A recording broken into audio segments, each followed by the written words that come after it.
ওখানে দুটো ভদ্রমহিলা যখন এয়ারপোর্টে গিয়ে পৌঁছালো, সেই ভদ্রমহিলা প্রথমে কী করলো না, ঠিক আমার থেকে ডিস্টেন্স মেনটেন করে অনেকটা দূরে গিয়ে বসে আছে।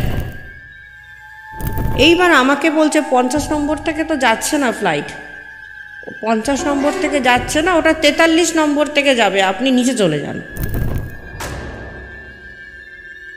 আমি না ওর কথা শুনে আমি 50 থেকে 43-এ চলেও আসলাম, ওর কথা সত্ত্বে শুনে ট্রলি ফলি নিয়ে চলে এসেছি। আমি নিচে যাচ্ছি, সিঁড়ি থেকে নেমে দেখছি অলরেডি ভদ্রমহিলা এসে সামনের চেয়ারে বসে আছে।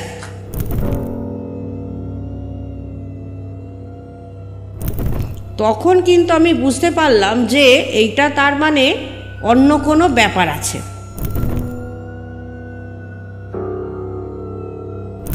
আমরা এগোচ্ছি যখন, হঠাৎ দূর থেকে একটি কালো করে একটি লম্বা একটি মেয়ে দৌড়াতে দৌড়াতে আসলো। Golpowala, the real paranormal experience.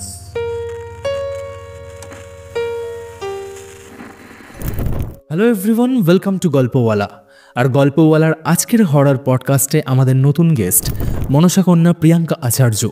আশা করি বুঝতেই পারছেন, আজকের পডকাস্টে কিন্তু আমরা শুধুমাত্র ঘটনা শুনবো না, ঘটনা ছাড়াও এমন কিছু বিষয়ে আলোচনা করব যেগুলোর ব্যাপারে হয়তো আমরা অনেকেই জানি না। তাই আজকের এপিসোড আপনারা এই মুহূর্তে কোথা থেকে দেখছেন কমেন্ট করে জানান, তার সাথে লাইক বাটনটাও প্রেস করে দেবেন। আর আপনারাও যদি চান আপনাদের জীবনে ঘটে যাওয়া কোনো রিয়েল লাইফ প্যারানর্মাল ইনসিডেন্ট অথবা সেরা কোনো সত্যি ভৌতিক ঘটনা আপনারা আমার সাথে অথবা গল্পওয়ালা পরিবারের সাথে শেয়ার করবেন, তাহলে অবশ্যই গল্পওয়ালার অফিসিয়াল ইমেল আইডি storytellerauritro@gmail.com অথবা আমার ইনস্টাগ্রাম আইডি storyteller_auritro-কে ফলো করে ইনবক্সে ঘটনা লিখে পাঠাতে পারেন। আর আপনারাও যদি নিজেদের লাইফের কোনো রকম ব্ল্যাক ম্যাজিক রিলেটেড প্রবলেম অথবা স্পিরিচুয়াল হেল্পের জন্য সরাসরি প্রিয়াঙ্কা আচার্যর সাথে কথা বলতে চান, তাহলে ডেসক্রিপশন বক্স এবং পিন কমেন্ট থেকে কন্ট্যাক্ট ডিটেলস কালেক্ট করে নিতে পারেন। এখন ঘড়িতে রাত 10টা আর আমি অরিত্র থাকছি আপনাদের সাথে আরও একটা মারাত্মক হরর পডকাস্ট নিয়ে। নমস্কার প্রিয়াঙ্কা দি, কেমন আছো? মহাকালের ইচ্ছা ভালো আছি। অনেক দিন পর আজকে তুমি এলে। হ্যাঁ, অনেক দিন পর, অনেক মাস হয়ে গেছে, মানে আগের প্রোগ্রামটা গত বছর দুর্গাপুজোর আগে মনে হয় খুব সম্ভবত তুমি লাস্ট এসেছিলে। তো আজকে কেমন লাগছে? কারণ এর আগে যখন তুমি এসেছিলে তখন পুরো সেটআপ অন্যরকম ছিল, এখন নতুন সেটআপ সম্পূর্ণ ভালো লাগছে। তো তোমার সাথে আমার আজ থেকে প্রায় 1 মাস আগে একবার কথা হয়, মানে যখনই আমরা ডিসাইড করি যে এই এপিসোডটা আমরা শ্যুট করব, তখন তুমি নেপালে ছিলে। নেপালে, হ্যাঁ। ইনফ্যাক্ট তখন যখন তোমার সাথে আমার ভিডিও কলে কথা হয়েছিল, তুমি আমাকে বলেছিলে যে ভাই আমি এখন এমন একটা সিচুয়েশানে রয়েছি, এই পরিস্থিতিটা আমি তোমাকে এক্সপ্লেন করতে পারবো না ফোনে। তার কারণ এমন কোনো এন্টিটি বা এমন কোনো এনার্জি ছিল তোমার আশেপাশে যেটা তুমি আমাকে বলেছিলে, আর আমি না ভীষণ অবাক হয়েছিলাম যে এটা কি করে হতে পারে। সেই ঘটনাটাই আজকে শুনবো, যে একটা এন্টিটি যে তোমাকে সেখান থেকে তাড়া করে এয়ারপোর্ট পর্যন্ত এসেছিলো, ইনফ্যাক্ট তোমার আশেপাশেই ঘুরছিল। মানে এটা শুনেই আমার এতটা টেরিফিক লেগেছে, আমি তোমাকে কি বলবো। যাই হোক, একদম শুরু থেকে বলো কি হয়েছিল। দেখো, যে কোনো এন্টিটি যে কোনো রূপ ধারণ করতেই পারে। আমি এর আগে একটা যখন পডকাস্ট করেছিলাম, তখন অনেক মানুষ আমাকে বলেছিল যে স্পিরিট আবার কখনো এরকম মানুষের মতন হয়ে যেতে পারে কি না। কিন্তু একটা স্পিরিট, মানে বিশেষ করে তোমার মুসলিম মানে সুলেমানির দিকে যদি কোনো এন্টিটি থাকে, যেমন ধরো জিন, তারপরে ধরো 1.5 ফুটিয়া, এরা কিন্তু যখন খুশি যে কোনো কারোর রূপ ধারণ করতেই পারে। আচ্ছা, এবার মানুষ যদি বলে যে না একদম ভুল কথা, উল্টোপাল্টা বলা, তাহলে যদি সেই মানুষটা তখন ওখানে ফেস করে, সে তাহলে বুঝতে পারবে যে এদের পাওয়ার কতটা হয়। যেমন নেপালে যখন নাকি আমি গেছি, মানে আমাকে এত হ্যারাসমেন্ট হতে হয়েছিল সেই কাজটার জন্য। নেপালে আমি 4 দিন ছিলাম গিয়ে। এখান থেকে যখন নাকি আমি মানে এয়ারপোর্টে যখন বসে আছি, এয়ারপোর্ট থেকে যখন আমার ফ্লাইট ছাড়বে সকালবেলা, মানে আমি দিল্লি পৌঁছাবো, বললে বিশ্বাস করবে না ভাই, আমি এখান থেকে ভোর 4:30টার সময় বেরোলাম। বেরোনোর সময় দেখছি, মানে যখন পৌঁছে গেলাম, কিছুক্ষণ বসার পর অ্যানাউন্সমেন্ট করছে আমার দিল্লির ফ্লাইট ক্যান্সেল। আচ্ছা, এবার মানে তারপরের যে ফ্লাইট আছে আমার বিকেল 4:30টার সময় আমি দিল্লি থেকে নেপালের ফ্লাইট ধরবো। এবার ন্যাচারালি আমার দিল্লির ফ্লাইট ক্যান্সেল মানে আমার নেপালের ফ্লাইটও আমাকে ক্যান্সেল করতে হবে, কারণ আমি তো পৌঁছতে পারবো না। তার মাঝখানে আমার কোনো ফ্লাইট নেই আমি যে মানে পৌঁছে আমি আবার নেপাল পৌঁছতে পারবো। ধরো নেই করে 10টা 10:30 অবধি আমি পুরো ঠাই বসার পর ওখান থেকে হঠাৎ মাথায় আসলো যে আজকের দিনটা তো আর হচ্ছে না, তাহলে আমি আবার আগামীকাল আমি তাহলে আবার দিল্লির ফ্লাইট ধরে আবার যেরকম আমার প্রোগ্রাম সেরকমভাবেই আমি গিয়ে পৌঁছাবো। রীতিমতন সেদিনকে 10:30 অবধি বসে থেকে আবার ফের রিটার্ন করলাম। রিটার্ন করার পর আবার ফের ভোরবেলা পরের দিন দিল্লির ফ্লাইট ধরতে গেলাম। সেদিনকে কি হলো, দিল্লির ফ্লাইট ধরে তো নিলাম, কিন্তু দিল্লিতে গিয়ে যখন পৌঁছালাম, দিল্লিতে পৌঁছানোর পর বলছে যে নেপালের ফ্লাইট ক্যান্সেল। আচ্ছা, মানে আমি না শোনার পরে মানে আমি মানে রীতিমতন কি বলবো, মানে মাথায় মানে আমার বাজ পড়ার মতন অবস্থা। তুমি ভালো মতন জানো মানে দিল্লির ফ্লাইট কত টাকা, তারপরে আমার পরের দিনের নেপালের ফ্লাইটের কত টাকা। দিল্লি থেকে নেপাল যাওয়ার ফ্লাইট আছে তোমার 26,000 27,000 এক একজনের শুধু যাওয়া, মানে দিল্লি থেকে নেপাল। তারপর তো কলকাতা থেকে দিল্লির তো ফ্লাইট খরচা তো আছেই। শোনার পর আমি না মানে চোখে মুখে অন্ধকার, মানে আমার সমস্ত সামনেটা পুরো ব্ল্যাক হয়ে গেছে যে এটা কি বলছে, এটা কি করে পসিবল। আমার সেই মুহূর্তে দাঁড়িয়ে আমি ভাবছি হে ভগবান এটা কি হচ্ছে, আমি দিল্লি তো পৌঁছে গেলাম, তারপরে বলছে আমার নেপালের ফ্লাইট ক্যান্সেল, এটা কি করে সম্ভব। তারপর কি হলো, আবার সেদিনকে কি করব, নেপালের ফ্লাইট যখন ক্যান্সেল তখন আমার মাথায় আসলো, তখন দুজনে আলোচনা করছি যে না আমি আর ফ্লাইটে আমি আর নেপাল যে যাব আমি অন্য ওয়েতে ধরে যাব, আমি আর দিল্লি হয়ে যাবই না। তার কারণ আমি বলি, আমার যাদের কাজটা করার কথা ছিল মানে সেই ক্লায়েন্ট আমার অনেক আগে পৌঁছে গেছে নেপাল, তাদের সঙ্গে আমার ফোনে কথা হচ্ছে। আমি যখন দিল্লি থেকে মানে দিল্লিতে এসে যখন আমি এয়ারপোর্টে বসে আছি নেক্সট ফ্লাইট ধরার জন্য, আমি যখন অপেক্ষা করছিলাম নেপালের, সেদিনকার ঘটনা বলি। ক্লায়েন্টকে আমি ফোন করেছি, ফোন করে আমি লোকেশান পাঠিয়েছি যে এই দেখো আমি এখন দিল্লি চলে এসেছি, তোমাদের আর কোনো চিন্তা নেই, এরপরেই তো 4:30টার সময় নেপালের ফ্লাইট আছে, তো আমি আজকে ইভিনিংয়ের মধ্যে নেপাল ঢুকে যাচ্ছি। তারা আমার কথা শুনে বেশ মানে আশ্বস্ত হলো।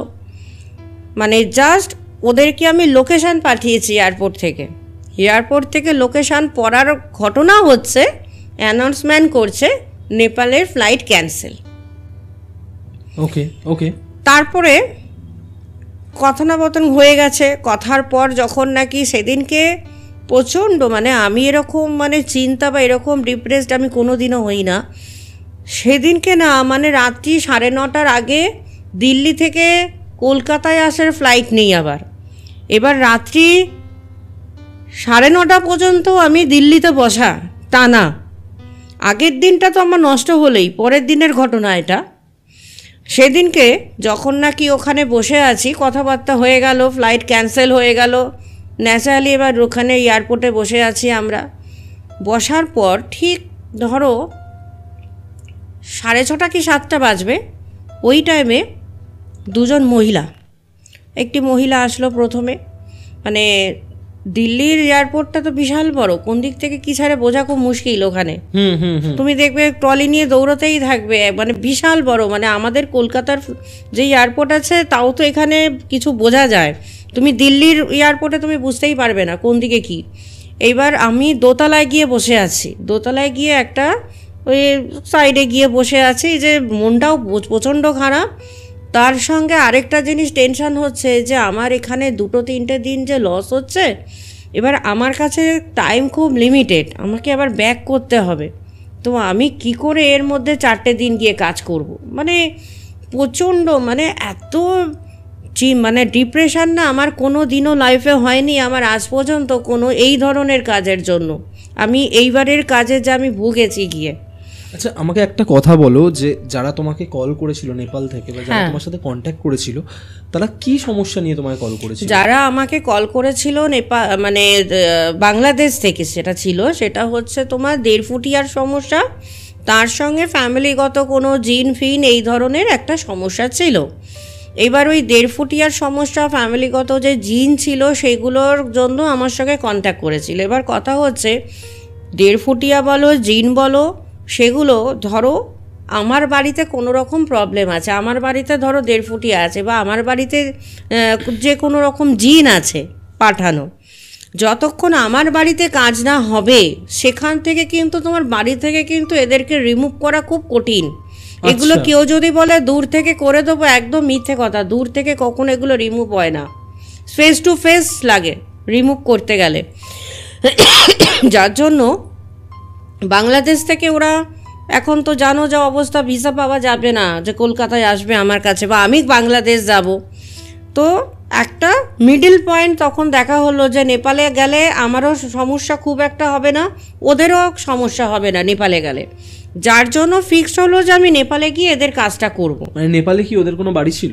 না না, নেপালে কোনো বাড়ি ছিল না, নেপালে কাজ করাতে এসছিল। আচ্ছা আচ্ছা। বাংলাদেশ থেকে সেবারে আরও অন্য ক্লায়েন্টও এসছিল এখানে নেপালে কাজ করানোর জন্য। এখন বাংলাদেশে গিয়ে তো তুমি এখন কাজ করতে পারবে না, বা বাংলাদেশের কোনো লোক এখানেও এসে কাজ করাতে পারবে না।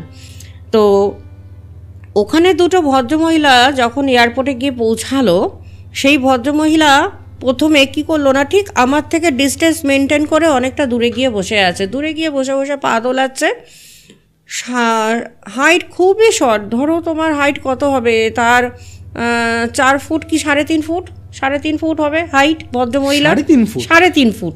আচ্ছা। তো ও গিয়ে বসে আছে, বসে বসে পা দোলাচ্ছে। এবার অনেকক্ষণ ধরে আমাকে খেয়াল করছে, খেয়াল করতে করতে কিছুক্ষণ পর আমাকে বলছে আমার ফ্লাইট ছিল 50 নম্বর থেকে। এইবার আমাকে বলছে 50 নম্বর থেকে তো যাচ্ছে না ফ্লাইট, 50 নম্বর থেকে যাচ্ছে না, ওটা 43 নম্বর থেকে যাবে, আপনি নিচে চলে যান। তো আমি না প্রথমে না বুঝতে পারিনি, আমাকে দিল্লি এয়ারপোর্টের কেস, আমি দিল্লিতে বসে আছি, মানে আমি 9:30 ফ্লাইট ধরে কলকাতা ব্যাক করব আবার, তার জন্য। এবার আমাকে যখন বলছে যে 50 নম্বর থেকে ছাড়বে না 43 নম্বর থেকে ছাড়বে, তখন না আমি না অতটা, মানে এত টেনশানে 2 দিন ধরে যাচ্ছে, আমি কোনো আর কিছু মাথায় রাখছি না। আমি না ওর কথা শুনে আমি 50 থেকে 43-এ চলেও আসলাম, ওর কথা সত্ত্বে শুনে ট্রলি ফলি নিয়ে চলে এসেছি। 43 নম্বরে এসে দেখছি ওই ভদ্রমহিলা, ও যদি আমার সঙ্গে যায় তো আমি তো দেখতে পারবো আমার আগে যাচ্ছে বা পিছে যাচ্ছে। আমাকে তখন বলল আমিও তো কলকাতার ফ্লাইটেই উঠব, আপনি যেই ফ্লাইটে আছেন আমি সেই ফ্লাইটেই উঠব, তো ভালোই হয়েছে, তাহলে আমি আপনার সঙ্গে চলে যাব। হ্যাঁ, ভালো কথা, অতটা মাইন্ড করছি না, কারণ আমার রীতিমতন তখন আমি চিন্তা করছি যে আমি নেপাল কবে গিয়ে আদৌ পৌঁছাবো আর পৌঁছাতে পারবো কি না। মানে যেরকমভাবে 2 দিন ধরে লিটিগেশন আমার সঙ্গে লেগে আছে, রীতিমতন আমি তখন পুরো পাজল হয়ে আছি। আমি নিচে গেলাম, নিচে গিয়ে যখন বসবো, আমি নিচে যাচ্ছি, সিঁড়ি থেকে নেমে দেখছি অলরেডি ভদ্রমহিলা এসে সামনের চেয়ারে বসে আছে। সে তোমাকে 50 নম্বরে বলেছিল ওখান থেকে যাবে না? হ্যাঁ, 43 থেকে যাবে। তুমি নিচে নেমেছো, নেমে দেখছো যে সে অলরেডি আমার আগে গিয়ে বসে আছে। ওকে। এবার ওকে যখন দেখেছি না, হঠাৎ আমার মাথায় স্ট্রাইক করলো যে আরে আমার কাছে তো কোনো মেসেজ আসেনি, এটা তো মেসেজ আসবে, মেসেজ নেই, কোনো কোনো কোনো কোনো কেউ কোনো ডিক্লেয়ার এখনও করলো না যে 50 নম্বর থেকে যাচ্ছে না 43 নম্বর থেকে যাচ্ছে। সেখানে আমি এনার কথা শুনে ট্রলি নিয়ে নিচেও চলে আসলাম, আর আসলাম উনি আমার আগে এসে কি করে বসে পড়লো। ও তো একই সঙ্গে যদি যায়, ও তো আমার সঙ্গে আর একটু আগেই বসেছিল, ও তো তাহলে আমার সঙ্গেই নিচে নামবে, আমি তো ওকে দেখতে পাবো। এক হয় আমার আগে থাকবে, নাহলে পিছে থাকবে, কোথাও নেই সে, তো আমার আগে এসে কি করে বসে পড়লো। তখন না আমার মাথাটা না হঠাৎ না স্ট্রাইক করলো যে এখানে তো কোনো ডিক্লেয়ার হলো না যে 50 নম্বর না 43 নম্বর থেকে, তো ও কি করে জানলো। বিশ্বাস করবে না, ঠিক তার আধ ঘন্টা পরে ডিক্লেয়ার হচ্ছে যে 50 নম্বর থেকে যাচ্ছে না 43 নম্বর থেকে ফ্লাইট যাচ্ছে। আচ্ছা, মানে ওটা 43 নম্বর থেকেই যাচ্ছে? হ্যাঁ, 43 নম্বর থেকেই যাচ্ছে, কিন্তু ডিক্লারমেন্ট হচ্ছে আধ ঘন্টা পর। আর ও আমাকে তার আধ ঘন্টা আগে জানিয়ে দিচ্ছে, প্রিভিয়াস জানিয়ে দিচ্ছে যে 50 নম্বর থেকে যাচ্ছে না, 43 থেকে যাচ্ছে। যখন নাকি আমি না বসে পড়লাম, বসে না অনেকক্ষণ ধরে না মানে ভাবছি যে জিনিসটা কীরকম একটা অদ্ভুত হলো না আমার সঙ্গে, যে আধ ঘন্টা পর ডিক্লেয়ার করছে যে 50 না 43। তো এই ব্যক্তিটা কি করে জানলো? কেউ জানতে পারলো না, এই একা কি করে জানে? তখন ওকে আমি জিজ্ঞাসা করতে যাব, জিজ্ঞাসা করতে গিয়ে দেখছি কোথাও নেই, কোথাও নেই। অথচ আমাকে বললো ও নাকি কলকাতার ফ্লাইটই ধরবে। তো কলকাতার ফ্লাইট যদি ধরে, এইটা একটাই ফ্লাইট পড়ে আছে 9:30টার সময়, আর তো এরপরে কোনো ফ্লাইট নেই, তাহলে ও যাচ্ছে কিসে?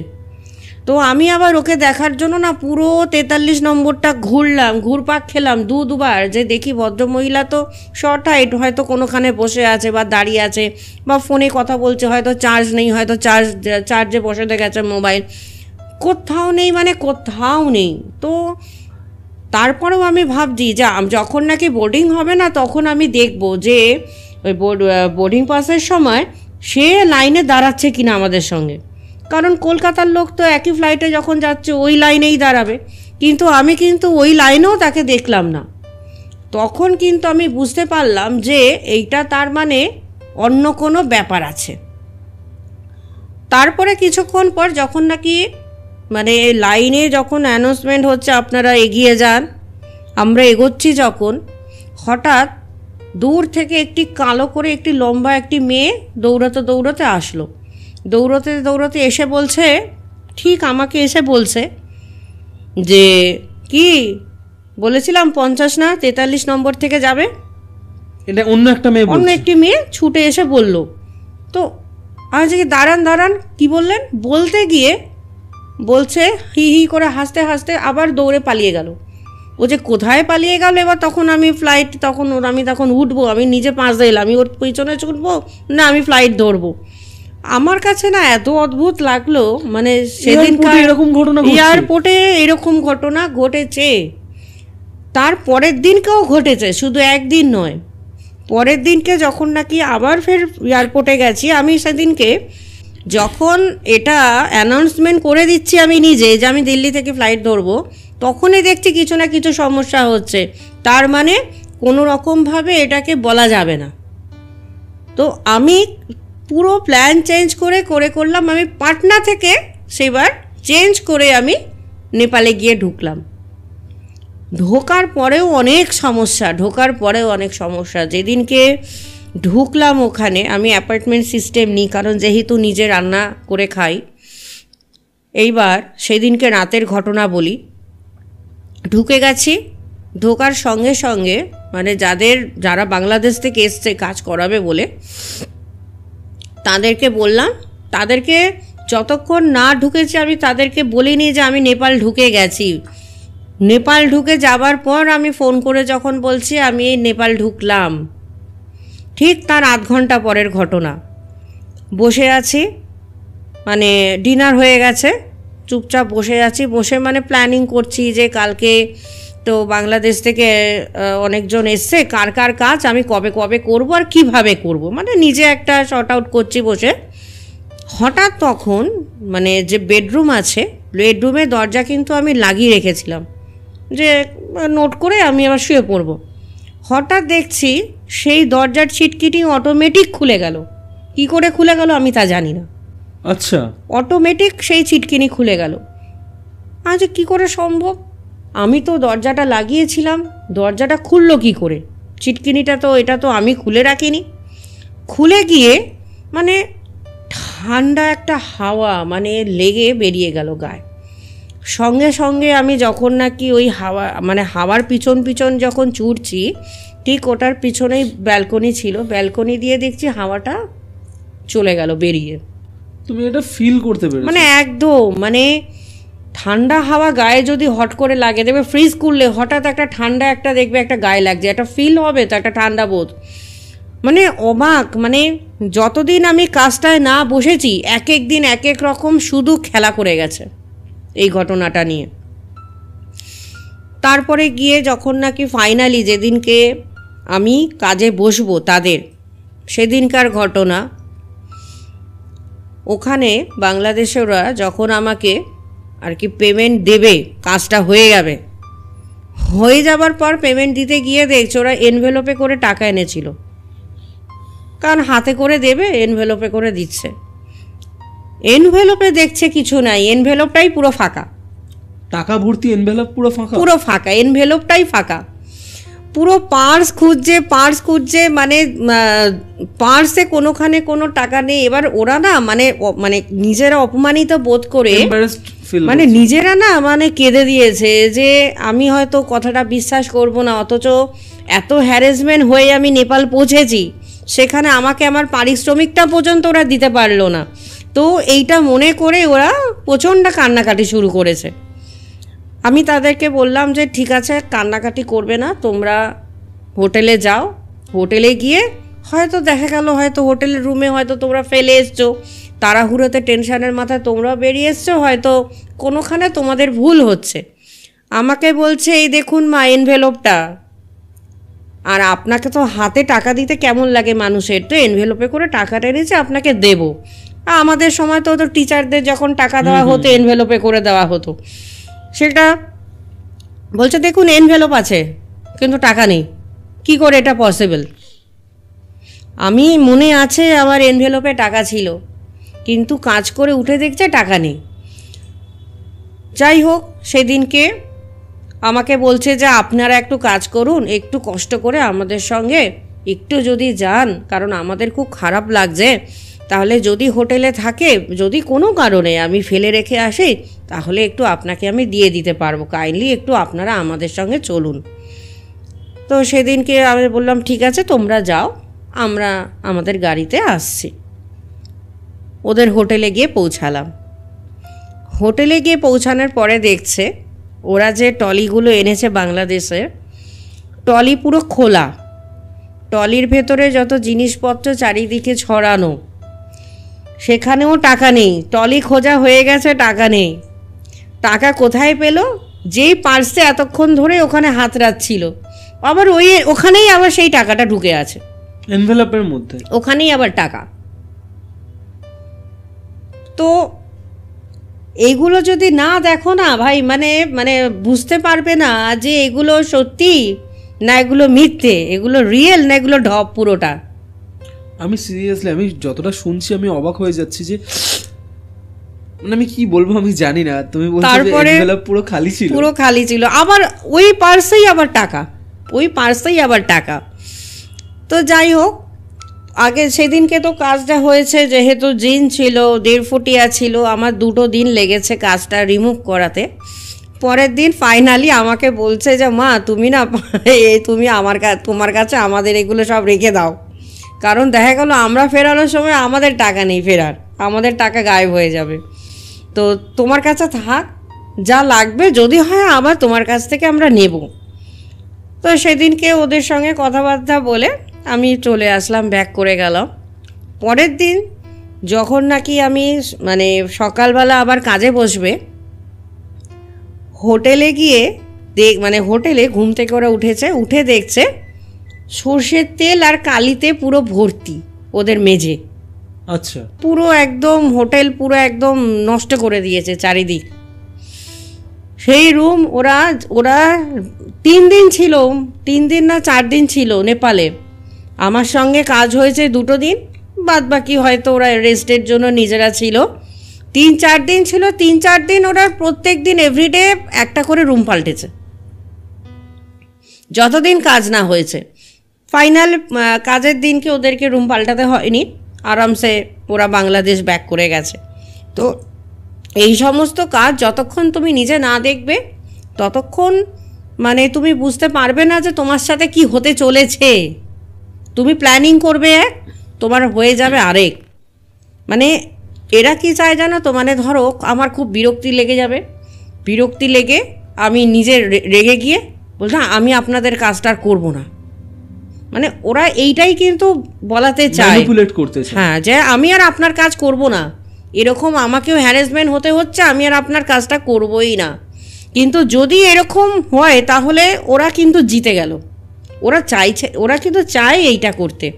এমনও আছে জানো না, মানে ক্লায়েন্ট কাজ করতে এসছে, হঠাৎ করে ক্লায়েন্টকে এমন উত্তপ্ত করে দিল ক্লায়েন্ট আমার সঙ্গে কথা থ্রো করছে এমন করে যে আমি রেগে গিয়ে বলে দিলাম আমি আপনার কাজটা করব না, এমনও করে।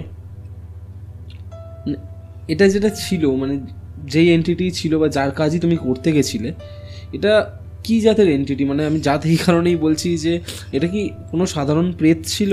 না না, এইটা তোমার ছিল একটা জিন ছিল, আর ছিল তোমার 1.5 ফুটিয়া। 1.5 ফুটিয়াটা কি? 1.5 ফুটিয়া একটা ছোট বাচ্চা। এর আগেও আমি 1.5 ফুটিয়া নিয়ে একটা প্রোগ্রাম করেছিলাম, সেখানে আরও বিস্তারিত শুধু 1.5 ফুটিয়া নিয়ে আলোচনা হয়েছিল। আচ্ছা, 1.5 ফুটিয়া হচ্ছে একটা ছোট বাচ্চা যার হাইট খুব ছোট হয় বাচ্চাদের মতন, আর মাথাটা অনেক বড় হয়, কানগুলো লম্বা কুলোর মতন মোড়ানো থাকে, গা হাত পাগুলো ছোট ছোট হয় ছোট বাচ্চাদের মতন।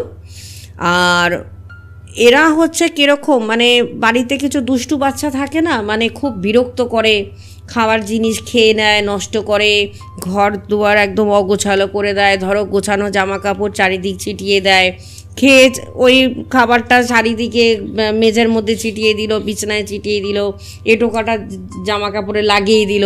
ঠিক এরা ঠিক এরকম বিহেভ করে ছোট বাচ্চার মতন 1.5 ফুটিয়ারা। তো এই জিনিসগুলো যদি তোমাকে রিমুভ করতে হয় এখনকার দিনে, জানো তো মানে কি বলবো, দেখো এখন তো প্রচুর ইউটিউবে আমি পডকাস্ট অনেকের দেখি, সবাই ব্ল্যাক ম্যাজিক রিমুভ করে, সবাই স্পিরিট রিমুভ করে, কি করে আমি জানি না আদৌ। তো আজকের দিনে কিন্তু তোমায় বলি, যদি সত্যিকারের কাজ জানতে হয়, মানে তোমাকে, যেমন আমি হিন্দু সনাতনী বলে আমি যেমন এখানকার হিন্দু তন্ত্রবিদ্যাটা জানবো, তার সঙ্গে কিন্তু তোমাকে সঙ্গে সঙ্গে সুলেমানি বিদ্যাটাও খুব ভালোভাবে জানতে হবে।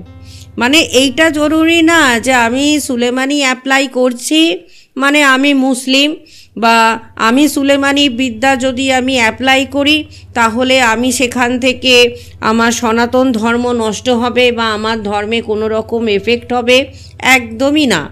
যদি তোমাকে এই ধরনের এন্টিটিগুলোকে হ্যান্ডেল করতে হয় তাহলে তোমাকে সুলেমানি বিদ্যা জানতেই হবে। ওকে, তুমি যেহেতু বললে যে তুমি এই বিদ্যাগুলোর প্র্যাকটিসও করো, সনাতনী মানে হিন্দু তন্ত্রের সাথে সাথে তুমি এই বিদ্যাগুলোর প্র্যাকটিসটাও করছো যাতে তুমি এই ধরনের প্রবলেম থেকে মানুষকে বের করতে পারো, ঠিক আছে? তো সেই পার্সপেক্টিভ থেকেই এই ঘটনার মধ্যে থেকে আমার কয়েকটা জিনিস জানার আছে তোমার কাছে। সেটা হচ্ছে তুমি 1.5 ফুটিয়ার কথা বললে, তুমি জিনের কথা বললে, ঠিক আছে? তো এই তন্ত্রের মাধ্যমে যখন তোমরা এই কেসগুলোকে সলভ করছো তখন তো তোমাদেরকে তাদের ব্যাকগ্রাউন্ড বা তাদের ব্যাপারেও অনেক কিছু জানতে হবে, তাই তো? অবশ্যই। তো আমাকে একটা কথা বলো যে এই জিন বা 1.5 ফুটিয়া এরা অ্যাকচুয়ালি কোথায় থাকে, মানে এদের বসবাসটা কোথায়? দেখো, জিন বা 1.5 ফুটিয়া তুমি যদি বলো, আজকে ধরো আমাদের হিন্দু ধর্মে যখন নাকি কেউ মারা যাচ্ছে তখন তো আমরা তাকে স্পিরিট বলছি, মানে সূক্ষ্ম শরীর। সূক্ষ্ম শরীর তো যে কোনো জায়গায় বিচরণ করতেই পারে, সেরকম জিনটা হচ্ছে মুসলিমরা, ধরো যারা মারা যাচ্ছে, ধরো কোনো মৌলবি মারা গেল, সে তো অলরেডি পাওয়ারফুলই থাকে। অনেক মৌলবি কিন্তু আছে মারা যাওয়ার পর তারা কিন্তু জিনে পরিণত হয়েছে। এবার তার মধ্যে ভালো জিন আছে, তার মধ্যে খারাপ জিনও আছে। ভালো জিন কীরকম, ধরো সেই জিন যদি তোমার কাছে থাকে তুমি সেই জিন দিয়ে প্রচুর অর্থ ইনকাম করতে পারবে, তোমার প্রচুর ফেম বাড়বে, তোমার নাম যশ খ্যাতি। তোমার যদি কোনো ব্যবসা থাকে তাহলে সেই ব্যবসা দেখবে একদম ফুলে ফেঁপে উঠছে। বা ধরো বাড়িতে কোনো কাজ কমপ্লিট করতে পারোনি, হয়তো সেই জিনের হয়তো তোমার বাড়িতে এন্ট্রি হয়েছে, দেখবে সেখান থেকে একটা কমপ্লিট করোনি যে কাজটা, সেখান থেকে হয়তো তুমি 10টা কাজ কমপ্লিট করে ফেলবে। এমনও যেমন আছে, তেমন আবার এই জিন খারাপও আছে, যেইটা তোমার বাড়িতে ঢোকার পর, প্রবেশ করার পর তোমাকে শুধু ভোগ করবে আর কিছু না। কারণ ধরো কোনো মুসলিম, ধরো কোনো মৌলবি যখন মারা যাচ্ছে, তখন সে যখন নাকি রিলিফ পেয়ে গেল তখন তো ঠিক আছে, আর যদি রিলিফ না পেলো সেও তো সেই একই সূক্ষ্ম শরীর ধারণ করছে। এবার সূক্ষ্ম শরীর ধারণ করে, এবার সেই দেখতে হবে সে ব্যক্তিটি কেমন ছিল। দেখো, মৌলবী মানে এমন তো না যে মৌলবী মানে সে খুব সারা জীবন ভালো কাজই করেছে, কোনো খারাপ কাজ করেনি, বা কোনো কিছু সে আকাঙ্ক্ষা নিয়ে মারা যায়নি।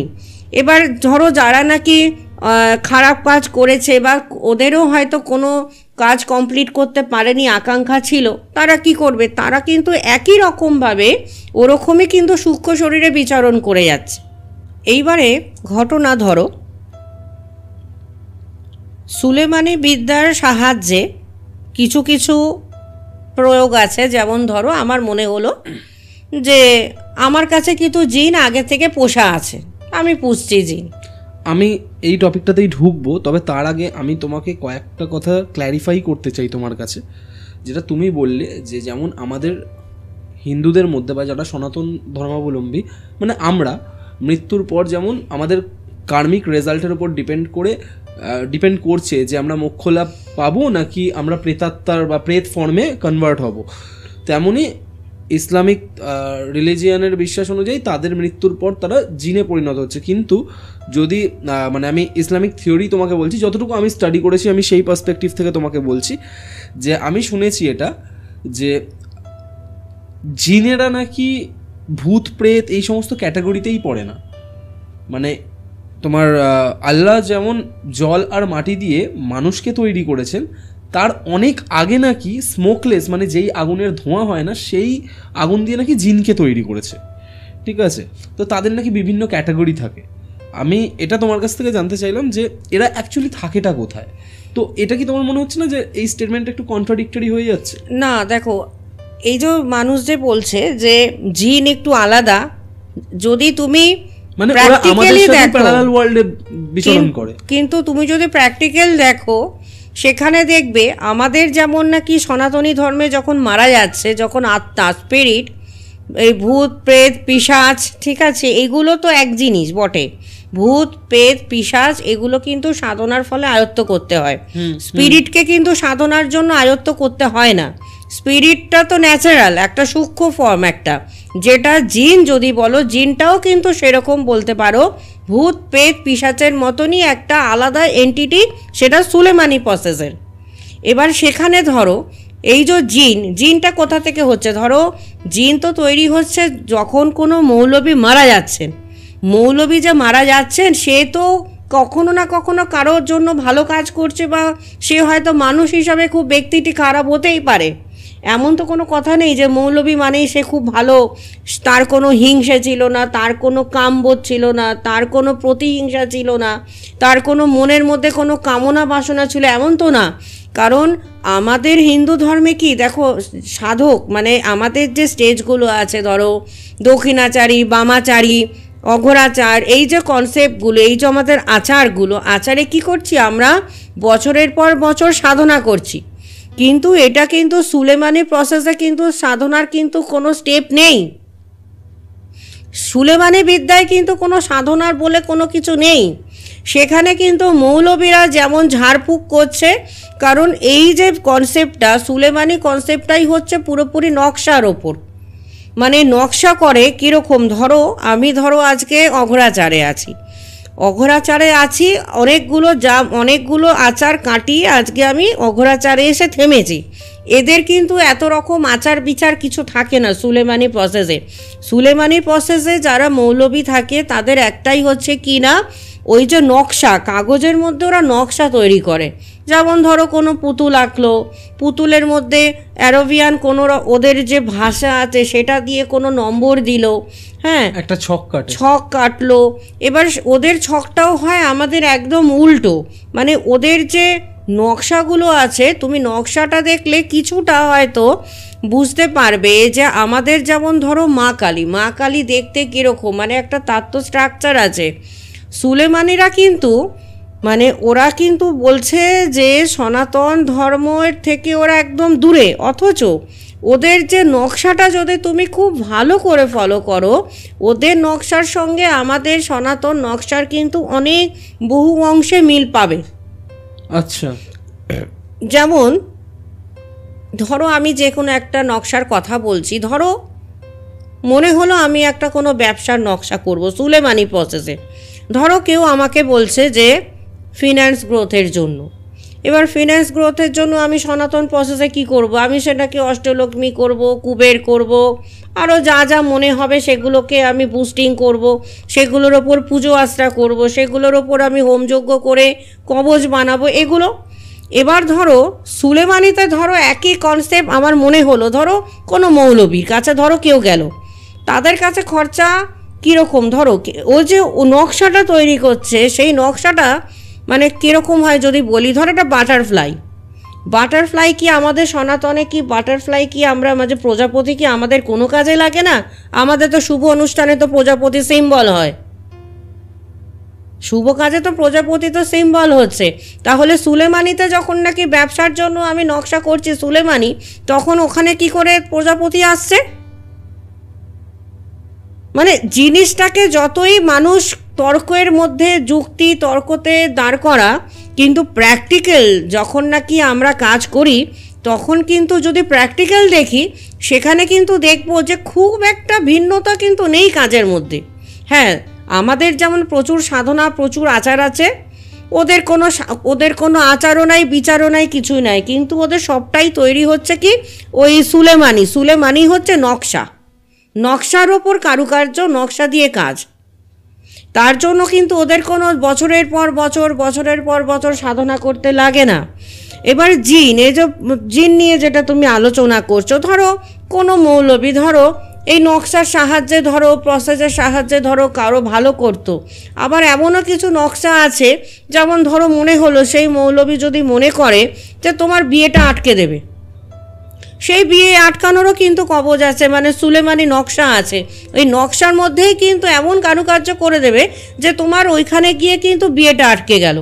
বা ধরো মনে হলো যে তোমার বাড়িতে তুমি হয়তো রয়েছো, তোমাকে সেখান থেকে কোনো ব্যক্তির সঙ্গে তোমার এমন মারামারি এমন প্রতিহিংসা লাগাবে যে দুজনে মারামারি করতে করতে একজনকে কেটে মেরে দেবে, সেটার ওপরেও কিন্তু নকশা আছে, নকশার সাহায্যে কিন্তু তোমাকে ওরা করে দেবে। এই যে পুরোটাই নকশা, সুলেমানি হচ্ছে পুরোটাই নকশার খেলা। এবার এই যে নকশা তৈরি করে ওরা যেটাকে বলা হয় তাবিজ তৈরি করে, যে তাবিজ নকশা করে, এইবার এইটারও কিছু প্রসেস আছে যেগুলো ইনস্ট্যান্ট হয়, তার জন্য কোনো সাধনার দরকার হয় না সুলেমানিতে। এবার ধরো যারা এই ধরনের খুব খারাপ কাজ করেছে, এরকম অনেক মৌলবী আছে যারা অনেক খারাপ কাজ করেছে, মানুষের বিয়ে আটকেছে, মানুষের মধ্যে খুনোখুনি বাড়িয়েছে, বা ধরো মানুষের কোনো রকম ক্ষতি করেছে, বা ধরো একজন ব্যক্তি বাড়িতে আছে, কোনো রকম অন্য কোনো ব্যক্তি গেল তাকে লোভের জন্য তাকে বাড়ি থেকে উৎখাট করে তাড়িয়ে দিল। এইটা আমাদের সনাতনীতেও আছে, এই কাজ আমরা সনাতনীতেও করি, মুসলিমরাও তোমার নকশা সাহায্যে করছে।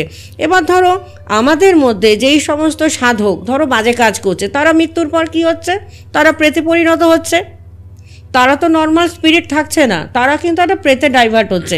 ওই মৌলবীরাও কিন্তু সেরকম কিন্তু জিনে পরিণত হচ্ছে।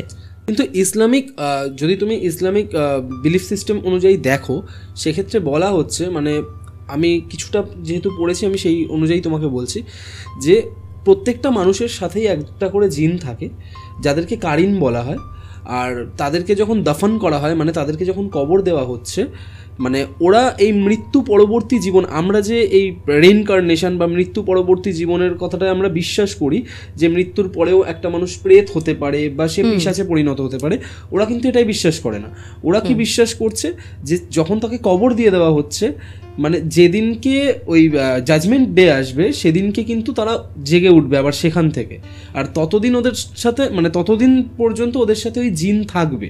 ঠিক আছে, এইটা আমি জেনেছি, এবার আমি জানি না আমি না, এইটা অনেকটা কি জানো তো, মানে ওরা না মানে যেটা করে সেটা মানুষকে দেখায় না, আর যেটা দেখায় সেটা আদৌ করে না।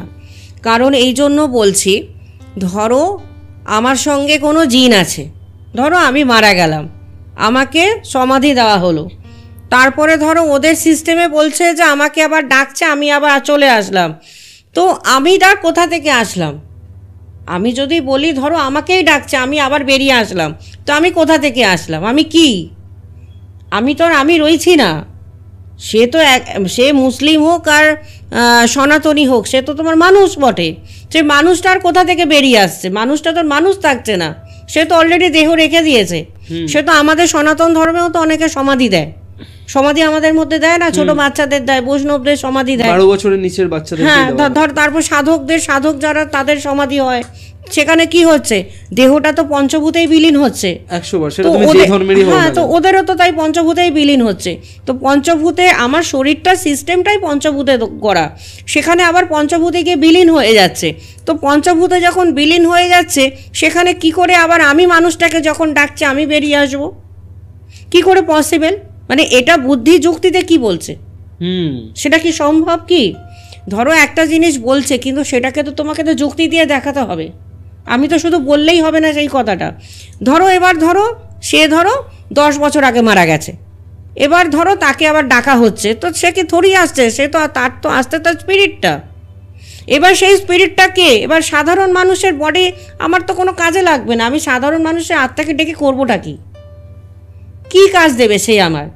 নিশ্চয়ই এমন কোনো আত্মাকে ডাকবো যার মধ্যে অলরেডি আগে পাওয়ার ছিল, সে মারা যাওয়ার পর কিছুটা যে মানে তার যে ঊর্জাবোধ, তো তার জন্য তো আমি সেই আত্মার হেল্প চাইছি, সে তো স্পিরিট বটে, তার ভাইব্রেশন আমার দরকার, তো সে তো জিনই তৈরি হচ্ছে, তো কি করে সেটা অন্য কিছু হচ্ছে?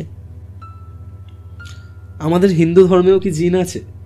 দেখো, আমাদের হিন্দু ধর্মে জিন নেই, জিন হচ্ছে সুলেমানি। আচ্ছা, মানে কিছুই না, শুধু টার্মসগুলো আলাদা আলাদা। আমাদের হিন্দু ধর্মে কি আছে?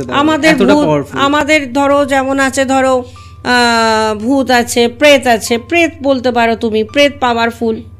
পিশাচ যদি বলো, পিশাচ একটা আলাদা এন্টিটি, সেটা তোমার অন্যরকমভাবে সাধনার জন্য সেটা তৈরি হয়।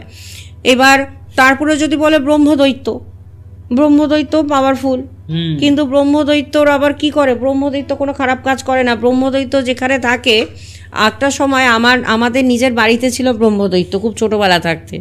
তো ওই ব্রহ্মদৈত্য যখন থাকবে, তোমার সেই রাত্রিবেলা হলে না, সেই বাড়ির পরিবেশটাই তোমার পাল্টে যাবে। আচ্ছা, মানে তখন কীরকম, ধরো যে কোনো একটা টাইম থাকবে, যেই টাইমে তোমার প্রচণ্ড সুগন্ধি চারিদিকে ঘুরবে, ফুল বাড়িতে ঘুরবে, মানে সেই টাইমে তুমি একা পাবে না। যে অনেক সময় হয় না, ভূতে ধরেছে এই একাই গন্ধ পাচ্ছে, বা পিশাচে ধরেছে এই একা বাজে গন্ধ পাচ্ছে, কিন্তু না, যদি বাড়িতে ব্রহ্মদৈত্য থাকে, দেখবে প্রত্যেকে একই রকম গন্ধ পাচ্ছে। মানে একটা টাইম হবে যখন বাড়ি শুদ্ধ লোক ওই গন্ধটা পাবে, আর ওই টাইমটা প্রত্যেকটা মানুষ যে যতই জেগে থাকুক, সেই টাইমে হলো কিন্তু তার নিদ্রা চোখে আসবে, মানে আসবে, তন্দ্রাভাব আসবেই। কারণ এই ব্রহ্মদৈত্য যে আছে, এইটা কিন্তু আমি নিজে চোখে দেখা, আমার নিজেদের বাড়িতে ছিল আগে। এখন তো তোমার ফ্ল্যাট কালচার হয়ে গেছে, চারিদিক মাটি ফাটি, এখন আর কিছু নেই, কিন্তু আগেকার দিনে তো আমাদের বাড়ি অনেক দূরে দূরে, চারিদিকে গাছপালা, আম বাগান, জাম বাগান। আমার মামার বাড়িরও এরকম একটা গল্প আমি শুনেছি, আমি কোনোদিন চোখে তো দেখিনি, বাট আমি শুনেছি। মানে মামার বাড়ির গা দিয়ে একটা বিশাল বড় বট গাছ উঠেছে, অদ্ভুতভাবে, তুমি বিশ্বাস করবে না, ওই বট গাছটা আজ পর্যন্ত যে কাটতে গেছে, শেষে দুর্ঘটনায় মারা গেছে। যে কাটতে গেছে, দিদাদের মুখে শুনেছি যে ওই গাছে নাকি ব্রহ্মদৈত্য আছেন, ঠিক আছে। তো বলতো যে এই বাড়িতে কখনো ভূত প্রেতের ভয় পাবি না, কারণ এই বাড়িতে ব্রহ্মদৈত্যের ছায়া রয়েছে, তার আশীর্বাদ রয়েছে। তো এইগুলো ছোটোবেলা থেকেই শুনেছি। আমি একটা কথা তোমার কাছ থেকে জানতে চাই, তুমি যেহেতু এই ধরনের কেসগুলো হ্যান্ডেল করো, তুমি প্রেতের পজেশনও দেখেছো, জিনের পজেশনও দেখেছো, আমার কাছেও অনেক রকমের এরকম পজেশনের কেস এসছে, ঠিক আছে। যেটা আমি বুঝেছি যে জিন যখন পজেস্ট করে কাউকে, তখন এরা না প্রচুর মিমিক করতে পারে, মানে এরা বুঝতে দেবে না যে এই জিনের দ্বারা পজেশনটা হয়েছে। এরা কখনো প্রেতের অ্যাক্টিং করবে, কখনো বিভিন্ন এন্টিটির মিমিক করে, মানে মানুষকে কি করে এতটাই মাইন্ডে ম্যানিপুলেশন করে দেয় যে মানুষও কনফিউজড হয়ে যায় যে এর অ্যাকচুয়ালি হয়েছেটা কি, যে আদৌ কি এ সত্যিই পজেসড না পাগল হয়ে গেছে। এই মানে কনসেপ্টগুলো কিন্তু চলেই আছে, মানে যেগুলো দেখেছি। তুমি আমাকে একটা কথা বলো তো, যে জিনের পজেশন অ্যাকচুয়ালি কীরকম হয়, মানে কিভাবে মানুষ বুঝতে পারবে? কারণ অনেক সময় দেখা গেছে যে যখন বুঝতে পেরেছে তখন অলরেডি অনেক দেরি হয়ে গেছে। এবারে দেখো, এবার একটা কথা বলি, জিন কিন্তু মানুষের শরীরের মধ্যে ঢুকে বসে থাকে না। আচ্ছা, জিন কি করে, বাড়ির যে কোনো একটা কর্নার, বাড়ির যে কোনো একটা জায়গা ওরা নিজেদের দখলে আনে, ওই জায়গাটাতে ওরা বসবাস করবে।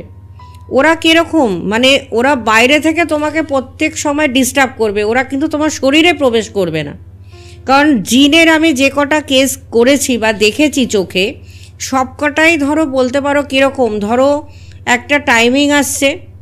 আর জিনেদের একটা স্বভাব কি হয়, ধরো যে জিনের এফেক্টেড থাকে কোনো পার্টিকুলার, বিশেষ করে মহিলারা এফেক্টেড হয়। এবার সেই পার্টিকুলার টাইমে সেই মহিলা জিনের স্বভাবটা কীরকম, মানে শুধু অন্যান্য প্রেত পিশাচও ভোগ করছে কিন্তু জিনও ভোগ করছে, কিন্তু তার কীরকম কনসেপ্টটা, ধরো সুলেমানি প্রসেসে প্রচুর আতর ইউজ হয়। আমি যে কাজ করি খুব আতর ব্যবহার করি। এবার আতর যে কোনো খুব সুগন্ধি, মানে তীব্র গন্ধ, তারপরে ধরো প্রচুর স্পাইসি খাবার, সেই যে ব্যক্তিকে ধরে সেই ব্যক্তি কিন্তু আস্তে আস্তে তার খাবার হ্যাবিট কিন্তু পাল্টাতে থাকবে। কিন্তু জিনের তো শুনেছি নাকি পছন্দের খাবার মিষ্টি হয়। না, জিনের সবসময় পছন্দ করার মিষ্টি নয়।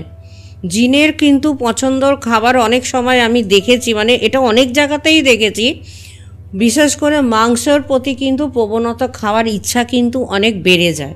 মাংস, হ্যাঁ, খুব স্পাইসি খাবার, খুব স্পাইসি, যেমন ধরো মাংস কিরম হবে, মানে একদম কড়া, একদম ঘি মশলাদার খাবার হবে এই রকম। মানে ওরা কিন্তু একটা দিনও তখন না খেয়ে থাকতে পারে না। শুধু মিষ্টি নয়, সে তো তুমি যদি বলো মিষ্টি পছন্দ করে, মিষ্টি তো পরীও খুব পছন্দ করে। পরীরা হিসাব মতন মিষ্টি পছন্দ করে। এবার পরীরা যেহেতু মিষ্টি পছন্দ করে, পরী, এবার তুমি যদি বলো পরী এন্টিটিটা কি, পরী কিন্তু তোমার এই সুলেমানি প্রসেসের মধ্যে কিন্তু পড়ছে। আচ্ছা, জিন পরী। এই জিনের মধ্যেও তো অনেক থাকে, যেমন বললে যে জিনের মধ্যেও অনেক ভাগ আছে, পরী কিন্তু আবার জিনেরও আছে, মানে মুসলিমদেরও আছে পরী। এরা কিন্তু খুব মিষ্টি খেতে পছন্দ করে, কিন্তু সকল জিন মিষ্টি খেতে পছন্দ করে এমন কোনো কথা নেই। বেশিরভাগটাই দেখেছি, যেমন আমার কাছে ধরো এর আগে চারটে কেস আমি রিমুভের কাজ করেছি জিন নিয়ে। তারা প্রচুর পরিমাণে স্পাইসি খাবার খায়, মানে মাছ টানা, মাংস, তারপর ধরো বিরিয়ানি, মানে আতর, মানে সুগন্ধি গন্ধ বেরোচ্ছে খুব, মানে হার্বসের একটা গন্ধ থাকবে তার মধ্যে, সেটা খুব ফেভারিট হবে তাদের। কারণ ধরো জিন কনসেপ্ট তো আর হিন্দু সনাতনের না, এটা তো সুলেমানি মুসলিমদের।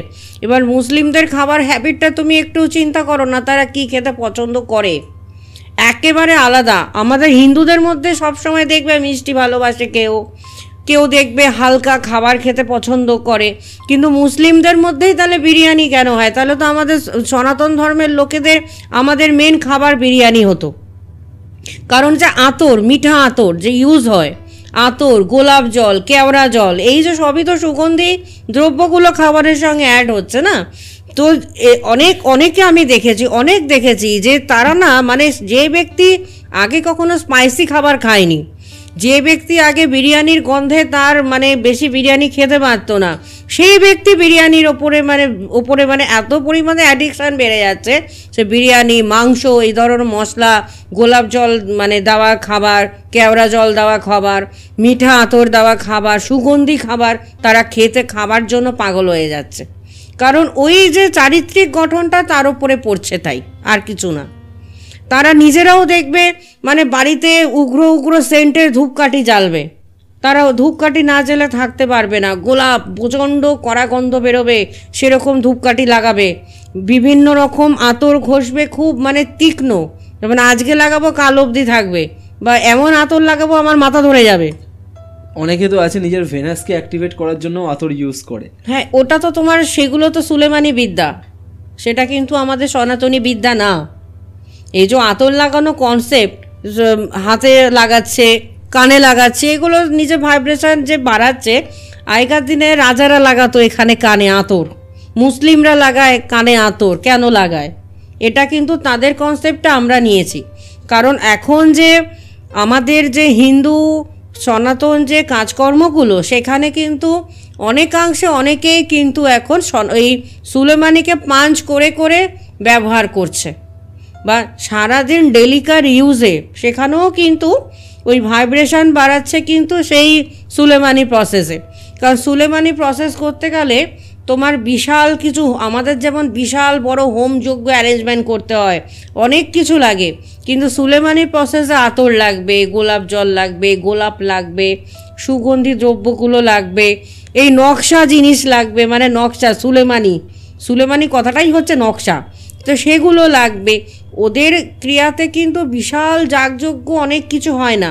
তবে হ্যাঁ, কিছু কিছু যে রিমুভের কেসগুলো, যেমন জিনগত কারণ রিমুভ হচ্ছে, সুলেমানি ইয়েতে কারোর সঙ্গে জিন চালান মেরেছে কারোর গায়ে, এবার গায়ে যেহেতু সবসময় স্টে করে না, জিন যে কোনো একটা কর্নার খুঁজবে, জিন কিন্তু কখনো গায়ের মধ্যে প্রবেশ করে বসে থাকে না।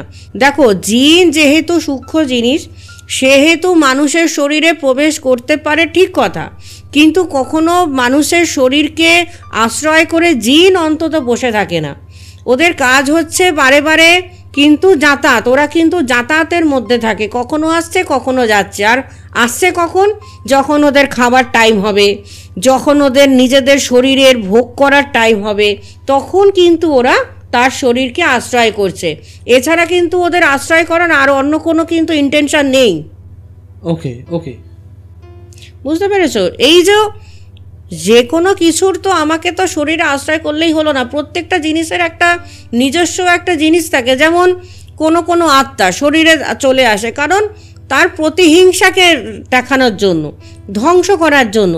কিন্তু জিন যখন নাকি চালান মারা হয়, কিসের জন্য? বেশিরভাগ দেখবে বিবাহিত মহিলাদের ওপর জিন চালান হচ্ছে, বা কুমারী কোনো মেয়ের ওপর জিন চালান হচ্ছে। কেন হচ্ছে? জিনের কাজ হচ্ছে আমি খাওয়া দাওয়া করব, নিজে যা পছন্দ করি নিজের মতন খাবো, আর যখন সময় সময় মতন মেয়েটিকে আমি ভোগ করব, এটাই ওর কারণ। আর ধরো সে যদি বিবাহিত মহিলা হয়, তার যে হাজবেন্ড, তখন কি হবে? হাজবেন্ডের থেকে ডিটাচ না হলে মেয়েটিকে কি করে ভোগ করবে? জিন কিন্তু শুধুমাত্র প্রবেশ করেই হচ্ছে নিজের ভোগ সামগ্রী বানানোর জন্য, আর কিছুর জন্য নয়।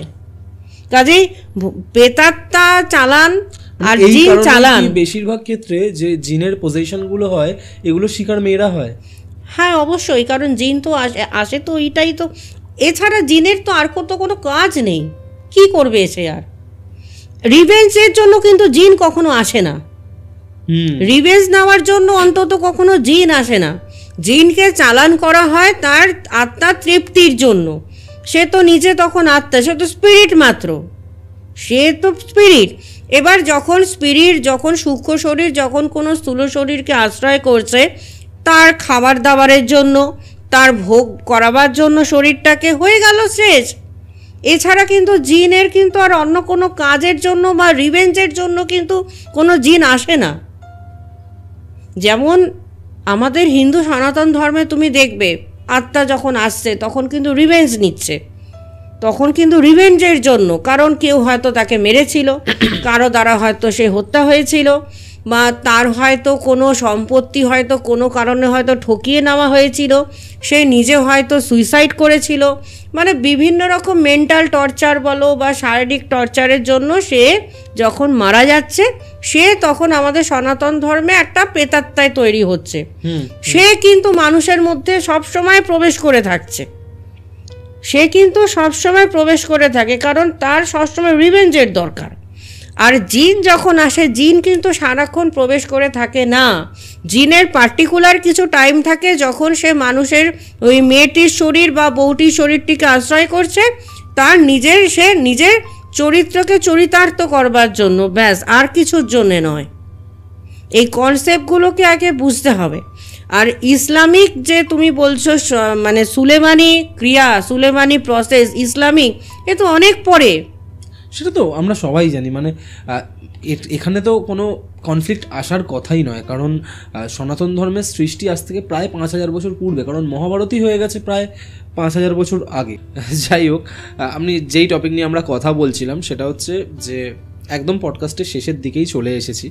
তো যেটা নিয়ে আমি মানে যেরকম প্রত্যেকটা এপিসোডের শেষে আমি তোমাকে জিজ্ঞেস করি যে এই যে প্রবলেমগুলো হয়, ঠিক আছে, আমি একটা থিওরিতে খুব বিশ্বাস করি, জানো তো, যে prevention is better than cure. ঠিক আছে, মানে তুমি ডাক্তারখানায় পরে যাওয়ার থেকে বেটার তুমি আগে থেকে এমন একটা জীবনযাপন করো যাতে তুমি ওই রোগের ধারে কাছে না আসতে পারো। তো তুমি আমাকে একটা কথা বলো যে এই যে জিনের আক্রোশ বা জিন চালান যেটা ইচ্ছা তুমি বলতে পারো, ঠিক আছে? এই সমস্ত জিনিসগুলো থেকে আমি নিজেকে কী করে প্রোটেক্টেড রাখবো, বা যেহেতু মেয়েদের ওপর এই জিনিসগুলো করা বা এই ধরনের তান্ত্রিক ক্রিয়াগুলো করাটা খুব সহজ, খুব অ্যাক্সেসেবল, যেহেতু মেয়েদের অনেক কিছু পয়েন্টস আছে যেগুলোতে তারা খুব তাড়াতাড়ি অ্যাফেক্টেড হয়ে যায়। যেমন মাসের নির্দিষ্ট একটা সময়তে তাদেরকে টার্গেট করা খুব ইজি হয়ে যায়, মেয়েদের চুলের দ্বারা মেয়েদেরকে অ্যাট্যাক করা যায়, ঠিক আছে? আর আরও অনেক কিছু রিজনই আছে। যেহেতু মানে মেয়েদের জীবনটা একটা খুব হোলি বা একটা পবিত্র সাইকেলের মধ্যে দিয়ে চলে, যেমন তারা জন্ম দিতে পারে, তারা প্রাণের সৃষ্টি করতে পারে, সেই কারণে কিন্তু তারা অ্যাট্যাকটা বেশি হয়। তো কিভাবে কি রেমেডিস ফলো করা যেতে পারে যে এই জিনিসগুলো থেকে যাতে নিজেকে প্রোটেক্ট করা যায়? দেখো, তুমি আগে থেকে সুলেমানি বা ইসলামিক বা তুমি সনাতনী যাই তুমি বলো, যে এফেক্টেড হওয়ার আগে তোমায় যদি বলি, তুমি কখনোই সেটাকে ফলো করতে পারবে না। কেন করতে পারবে না? কী ধরনের সমস্যায় পড়বে তো মানুষ জানে না, তো কি করে সে আগের থেকে প্রোটেকশান নেবে? আর সুলেমানিতে তো হবেই না আগের থেকে কোনো প্রোটেকশান, কারণ সুলেমানির প্রসেস এফেক্টেড হওয়ার পর প্রোটেক্টেড। সুলেমানি বিদ্যাটাই এফেক্টেডের পরে তুমি প্রোটেক্টেড হচ্ছ। মানে চালান প্রক্রিয়া ছাড়া কি কোনোভাবে জিন অ্যাটাক করতে পারে না? না, চালান ছাড়া জিন কখনো আসে না। জিন কিন্তু আসে চালানের মাধ্যমেই, কখনো চালান ছাড়া। কারণ জিন এমন একটা জিনিস, মানুষের ধরো তাদেরকে খাইয়ে পরিয়ে আমি পুষছি, আমার মনে হলো আমার কাউকে ভালো লাগছে না, আমি সেখানে চালান মারলাম জিনটাকে, মানে তার কাছে পাঠালাম, পুশ করলাম, তার মানে সেই এখন ওখানে গিয়ে থাকবে। আর তার কাজ কি হবে? খাওয়া দাওয়া করবে, সেটি মেয়েটিকে ভোগ করবে, আর যথারীতি তার যে খবরাখবর বাড়ির নকশা সেটা প্রত্যেক দিন আমাকে ইনফরমেশান দেবে। আচ্ছা, এটা হচ্ছে জিনের কাজ। আমি যদি ধরো কারোর কাছে জিন পাঠাবো, কেন পাঠাবো, কি করবে? জিনের কাজটা কি? জিনের তো এমনি কোনো কাজ নেই, ও যাবে, খাওয়া দাওয়া করবে, ওর বাড়িতেই একটা জায়গায় থাকবে নিজের কোন বুঝে, এবার সেখানে খাওয়া দাওয়া করবে, যখন যার ইচ্ছা, যখন মর্জি হবে মেয়েটাকে ভোগ করবে। আর জিনের কিন্তু ভোগ করার কোনো টাইমিং হয় না, না দুপুর, না সকাল, না রাত, ওর যখন ইচ্ছা হবে তখনই করবে, যখন খুশি। ওরা ইচ্ছা করলে সকালেও করতে পারে, সকালেও সেই মেয়েটিকে ভোগ করতে পারে। এমন না যে পার্টিকুলার রাত্রিবেলা হলেই মেয়েটাকে ধরবে আর সকালবেলা ধরবে না, যে কোনো টাইমে। আর বিশেষ করে এরা থাকে বাথরুমগুলোতে, বাথরুমে থাকে এরা, বেশিরভাগ জিনগুলো থাকেই বাথরুমে, কারণ বাথরুমে থাকে, মেয়েদেরকে ওখান থেকে অ্যাটাক করতে ওদের বেশি সুবিধা। এবার আর কি কি, ওই বাড়ির যা নকশা, কে কোথায় যাচ্ছে, কে কার সাথে কথা বলছে, এগুলো সমস্ত ইনফরমেশান ও আমাকে দেবে। এই জন্য আমি তাকে জিনটা চালান করছি।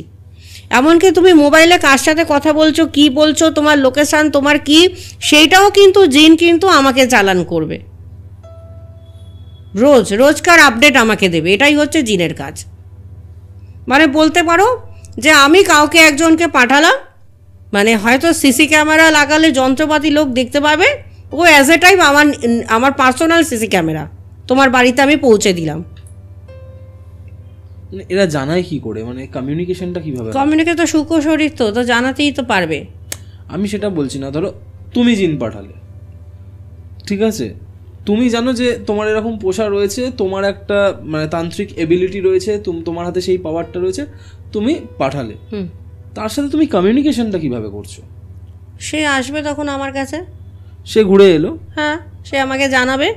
মানে এটা যখন ধরো হয়ে গেল তখন আমি বোতলে ভরে রেখে দেবো, বোতলে তাকে বন্দি করব করে মাটির তলায় পুঁতে রেখে দেবো। আচ্ছা, এদেরকে প্রত্যেকদিন খাবার দিতে হয় তো? হ্যাঁ, অবশ্যই খাবার তো দিতেই হবে। আর মদ তো এদের হারাম, মদ তো এরা খাবে না, এরা তো খাবার খাবে। যেমন আমাদের সনাতনীতে কারণ দেওয়া, আমরা চণ্ডাল যখন পুষি তখন কারণ দিই, মাংস দিই চণ্ডালকে। জিন কিন্তু কারণ খাবে না, কারণ হারাম জিনিস এটাও। ইসলামিকে কিন্তু কারণটা কিন্তু হারাম। তো ওদের খাবার আবার আলাদা, মাংস খাবে, এমনি খাবার খাবে। কিন্তু কারণ ঠারণ বাদ দিয়ে অ্যাগ্রেসিভ হয়ে যায় না? এই যে তুমি যে বলছো যে মাটির তলায় বোতলে বন্ধ করে রেখে দিতে হয়, অবশ্যই এরা অ্যাগ্রেসিভ। আর এরা অ্যাগ্রেসিভ কীরকম, মানে আমি দেখেছি অনেক ইয়েতে, ধরো আমি কোনো সনাতনী প্রসেসে, ধরো কারোর কোনো প্রেতাত্মা ভর করেছে, তাকে রিমুভ করা খুব ইজি। কিন্তু এই সুলেমানি ক্রিয়া ফলে যদি কোনো জিন পাঠানো হয়, জিনকে রিমুভ করাটা খুব কষ্টকর ব্যাপার। এই জিনকে তোমার রিমুভ করতে গেলে আগে সেই সব সময় তার সঙ্গে একটা, মানে ধরো কারোর ওপর চালান করা আছে, তার সঙ্গে কিন্তু তোমাকে কমিউনিকেশান কিন্তু মানে মেনটেন করে যেতে হবে কয়েকদিন ধরে। তার কি খাচ্ছে, কি করছে, কখন ঘুমোচ্ছে, কখন কি পড়ছে, কখন কি এদের ইয়ে হচ্ছে, এদের আদব কায়দাটা আগে তোমাকে খুব ভালোভাবে বুঝে নিতে হবে। মানে তুমি হুট করে গেলে বা হুট করে তোমার কাছে আসলো, তুমি রিমুভ করে দিলে এমন কিন্তু না।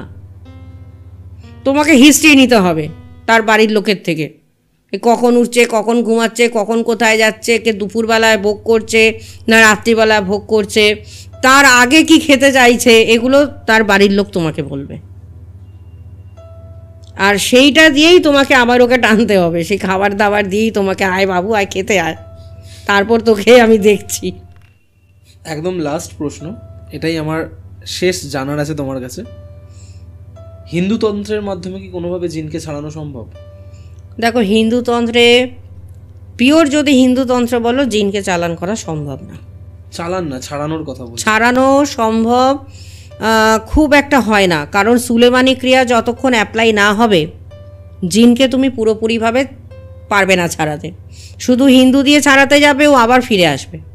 আচ্ছা, ও হয়তো যাবে আবার রিটার্ন মারবে, তুমি পুরোপুরি তাকে রিমুভ করতে পারবে না যতক্ষণ না সুলেমানি তাকে পাঞ্চ করবে তার সাথে। যখনই কোনো জিনের গত ব্যাপার থাকবে, তোমাকে সনাতনের সঙ্গে সুলেমানিকে পাঞ্চ করতে হবেই হবে। তাতে তুমি স্বীকার করো, কেউ কেউ স্বীকার করে, কেউ কেউ স্বীকার করে না। আমি যেমন অকপটে স্বীকার করি, হ্যাঁ আমি সুলেমানি অ্যাপ্লাই করি, কারণ আমি সুলেমানি অ্যাপ্লাই করি। আমি দুদিন আগেও আমি কাজ করেছি, সুলেমানি অ্যাপ্লাই করেছি। সেখানে কালো পুতুলের মধ্যে প্রাণ প্রতিষ্ঠা করে সেটাকে অ্যাক্টিভ করে পুরোপুরি সুলেমানি ক্রিয়া করে ওটাকে রিমুভ মেরেছি, আমি তার কাছে রিটার্ন করে দিয়েছি আবার, মানে রিভার্স ব্যাক একদম। মানে মেয়েটা যখন এসছে 4 জনের কাঁধে ভর দিয়ে, প্যারালাইসিস, কাজ করতে করতে ইনস্ট্যান্ট আমি ওকে 1 ঘন্টার মধ্যে উঠে দাঁড় করিয়েছি, ও উঠে দাঁড়িয়েছে। ওখান থেকে চালান মারলাম যখন, তখন ও হেঁটে হেঁটে চলে বেরিয়েছে। ও যখন এসছিল আমার কাছে 4 জনের কাঁধে ভর দিয়ে গাড়ি করে, ও যখন যাচ্ছে তখন হেঁটে হেঁটে একা হোটেলে, না গাড়ি লেগেছে না 4 জনের কোনো সাহায্য লেগেছে। এইগুলো না, আমি তোমাকে একটা জিনিস সাজেস্ট করব, মানে আমরা যারা এই জিনিসগুলোতে বিশ্বাস করি তাদের কাছে ব্যাপারগুলো খুব বিশ্বাসযোগ্য, তারা একবারেই বিশ্বাস করে নেবে, ঠিক আছে। কিন্তু প্রচুর মানুষ আছে না যারা এই জিনিসগুলো বা এই স্টেটমেন্টগুলোর উপর প্রশ্ন তুলতে পারে। তো যেহেতু তোমরা না একটা কাজ করবে, এই জিনিসগুলোর ভিডিও ফুটেজ রাখবে। আমি জানি তুমি বেশ কিছু ভিডিও ফুটেজ, তুমি আমার কাছে ভিডিও ফুটেজ থাকে, আমার কাছে ফটোও থাকে, কিন্তু আমি সেখানে বলি মুখটাকে ইয়ে করে দিতে, যাতে না কেউ দেখে। কারণ দেখো, প্রত্যেকেরই তো একটা পার্সোনাল একটা প্রাইভেসি আছে। ধরো কেউ চাইবে না যে আমার সংসারটা নষ্ট হয়ে যাক, বা আমার পরিবার ছাড়া অন্য কেউ জানুক যে আমার এই সমস্যাটা হয়েছিল, এটা কেউ চায় না। তো আমার কাছে ভিডিও বলো বা আমার কাছে ফটো বলো, সমস্ত কিছুই আমার কাছে থাকে। আমি তোমাকে সেটা দেবো চাইলে পরে, কিন্তু মুখগুলোকে যাতে দেখা না যায় তাদের। তুমি আমার মুখ দেখাও, কোনো ক্ষতি নেই। লোকে আমাকে যত খুশি ইচ্ছা গালি দিক, কারণ এমনি গালি খাবো, অমনি গালি খাবো। কারণ মানে কি বলবো তোমাকে, এই যে আজকে ধরো এই যে পডকাস্টটা এটা যখন বেরোবে, তুমি দেখে নেবে 2 ঘন্টা 1 ঘন্টার মধ্যে নতুন নতুন অ্যাকাউন্ট খুলে যাবে। অ্যাকাউন্ট খুলে আমাকে গালি দেওয়া শুরু করবে, গালি দেওয়া হয়ে যাবে, আবার সেই অ্যাকাউন্টটা ক্লোজও হয়ে যাবে। কারণ আমি জানি এটা হবে, কাজে আমার কোনো ব্যাপার না। তুমি আমার মুখ যত খুশি দেখাও, যত খুশি পাবলিক গালি দিক, কোনো যায় আসে না, কিন্তু ক্লায়েন্টের যেন প্রাইভেসি মেনটেন হয়। তুমি যেমনটা বললে না যে একটা মেয়ে 4 জনের কাঁধে ভর দিয়ে এসেছিল, যাওয়ার সময় সে পায়ে হেঁটে গেল, মানে এগুলো মানে শুনতেও ভীষণ আশ্চর্যজনক লাগে সত্যি। মানে কত কিছু থাকে যেগুলো না নিজের চোখে দেখলে সত্যি বিশ্বাস করাটা ভীষণ মানে টাফ হয়ে যায়। আর আমি বিশ্বাস করি এগুলো হয় বেসিক্যালি, কারণ নাহলে এত মানুষ তাদের জীবনের এত এক্সপিরিয়েন্স এসে শেয়ার করছে, ঠিক আছে, তাহলে তো সব কিছুই মিথ্যে হয়ে যাবে।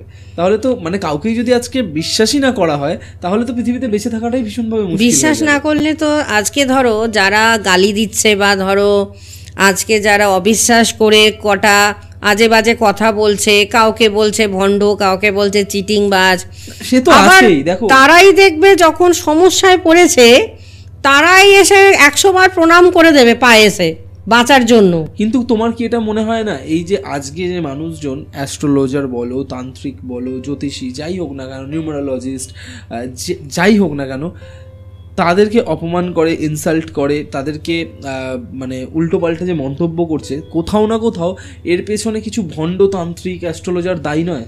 দেখো ভণ্ড তান্ত্রিক অবশ্যই আছে। ট্রেনে করে যখন আমরা কোথাও যাচ্ছি, ঠিক আছে, ট্রেনের গায়ে বড় বড় স্টিকার থাকে 5 মিনিটে বশীকরণ। আমি জীবনে কোনোদিন শুনিনি যে 5 মিনিটে বশীকরণ হয় বলে। এটা কোন তন্ত্র বা কোন শাস্ত্রে লেখা আছে আমার নিজেরও ধারণা নেই কোনো রকম, যে আপনি আমার কাছে ক্রিয়া করিয়ে বাড়ি পৌঁছতে না পৌঁছতেই আপনার হারিয়ে যাওয়া প্রেমিকা ফিরে আসবে। আরে তুমি যেই ক্রিয়া করো, সনাতনী ক্রিয়া অ্যাপ্লাই করো কি সুলেমানি ক্রিয়া অ্যাপ্লাই করো, সারাটা দিন তো তোমার এমনিই চলে যাবে। হ্যাঁ, 5 মিনিটে কি করে সম্ভব? 5 মিনিটে কখনোই সম্ভব না। মানুষের বিশ্বাসটাও এখান থেকে, যে কোনো কাজ করলে অন্তত 90টা দিন তুমি যার কাছ থেকেই করাও তাকে টাইম দিতেই হবে। 90 দিনের আগে কোনো কাজের এফেক্ট কোথাও বোঝা যায় না। হ্যাঁ, এবার কিছু কিছু কাজ থাকে যেমন ইনস্ট্যান্ট রেজাল্ট। এই যেমন 2 দিন আগে আমি যখন কাজটা করেছি, মানে বসে থাকা মেয়েটাকে আমি উঠে দাঁড় করিয়েছি, সে হেঁটে হেঁটে গেল, ইনস্ট্যান্ট রেজাল্ট। আমার 2 ঘন্টা লাগেনি তাকে মানে সেই জায়গাটা ফিট করে তাকে দাঁড় করিয়ে দিতে। সেগুলো তো চোখে সঙ্গে সঙ্গে মানুষ দেখে নেবে, শারীরিক মানে যেগুলো সমস্যা সেগুলো দেখে নেবে। কিন্তু ধরো এই যে শর্টকর্মের মধ্যে যেটা বলছো বশীকরণ কি সঙ্গে সঙ্গে করলেই হয়ে যাবে? হবে না। বশীকরণেরও প্রচুর কিছু থাকে, যেমন হাজব্যান্ড ওয়াইফ হতে হবে। কেন হতে হবে? বা প্রেমিক প্রেমিকাও যদি থাকে, ধরো সেই মেয়েটি সেই ছেলেটার সাথে থাকেই না, 1 সপ্তাহ পর আবার দেখা হবে। আমি কিছু বললাম যে আরে রোজ এই খাওয়াতে থাকবি, ও তো দেখাই হবে না, ছাতা খাওয়াবে কোথা থেকে? আর খাওয়ালে সে খাবেই বা কেন? হঠাৎ খাবেই বা কেন? তারপর যেমন ধরো আমি বলি যে আগের দিনের পরা বস্ত্রটা নিয়ে আসবি। আরে আগের দিনের পরা বস্ত্র পাবে কোথায়? থরি কি ছেলেটার তখন গায়ের থেকে জামাটা খুলে নিয়ে নেবে, এবার জামাটা খুলে দিয়ে দে, আমি কাজ করাবো? এটা কি সম্ভব বলো? তো কাজেই কিছু কিছু মানুষ আছে যেমন বলে যে ইনস্ট্যান্ট, কোনোদিনও সম্ভব না। আরেকটা যেমন নাকি দেখো এখন একটা ট্রেন্ড উঠেছে ক্রিস্টাল তোমার ব্রেসলেট কিন্তু হিলিংয়ের জন্য।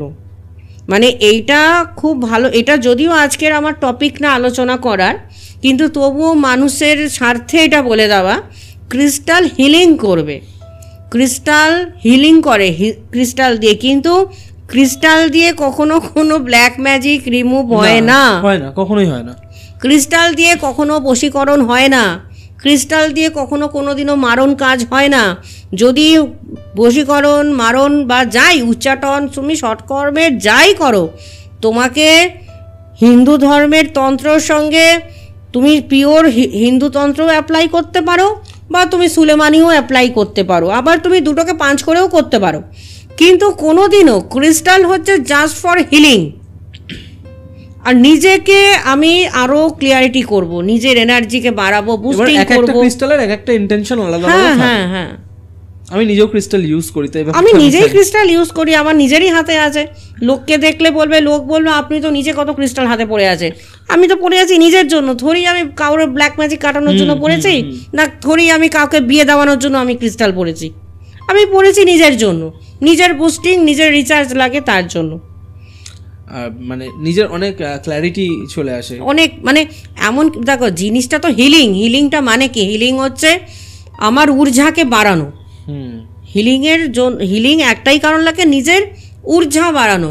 আর তোমার ঊর্জা যদি বাড়ে তোমার মধ্যে এমনি কনফিডেন্স লেভেল বাড়বে। তো তোমার কনফিডেন্স যে কোনো, তুমি দেখো না, তুমি আজকে তন্ত্র জানো কি জানো না, তুমি নিজে একটা সাধারণ ভাবো যদি যে আমি তো কোনো তান্ত্রিক না, বা আমি কোনো অ্যাস্ট্রোলজার না, বা আমি কোনো বাস্তুবিদ না, তো তুমি সেখানে ধরো মনে আমি আজকে ওইখানে যাব, কাজটা আমি করেই আসবো, তুমি কনফিডেন্সের সাথে যাও, দেখি তুমি কাজটা 10% হলেও তোমার হবে, কারণ এটা তোমার নিজের হুইল পাওয়ারের জন্য তুমি যাচ্ছ। আর ক্রিস্টাল এই উইলটাকেই বুস্ট করে, এটাকেই বুস্টিং করছে, প্রত্যেক দিন আমাদের রিচার্জ করছে। মানে আমাদের যে মাথায় যে ডিপ্রেশন জমা হচ্ছে বা আমাদের শরীরে যদি কোনোখানে নেগেটিভিটি এনার্জি জমা হচ্ছে সেটাকে ক্লিয়ার করে দিচ্ছে। এবার হ্যাঁ, সেই ক্রিস্টাল যে তুমি ব্রেসলেট পরছো সেটাকেও তোমাকে রিচার্জ করতে হবে, সেটাও রিচার্জ করার প্রসেস আছে। তুমি রিচার্জ না করলে ওইটাও আস্তে আস্তে কাজ করা নষ্ট হয়ে যাবে। সবটারই ব্যাপার আছে, সবটাই করো কিন্তু সিস্টেমে করো। সিস্টেমের বাইরে শুধু শুধু আবল তাবল বলেও কাজ নেই, আবল তাবল করেও কাজ নেই। তো যাই হোক, থ্যাংক ইউ সো মাচ, অনেক কিছু বলে ফেললাম আজকের এপিসোডের শেষে। তো আশা করবো খুব তাড়াতাড়ি আবার তোমার সাথে বসবো। Thank you. সবাই ভালো থেকো, সুস্থ থেকো। Golpowala, the real paranormal experience.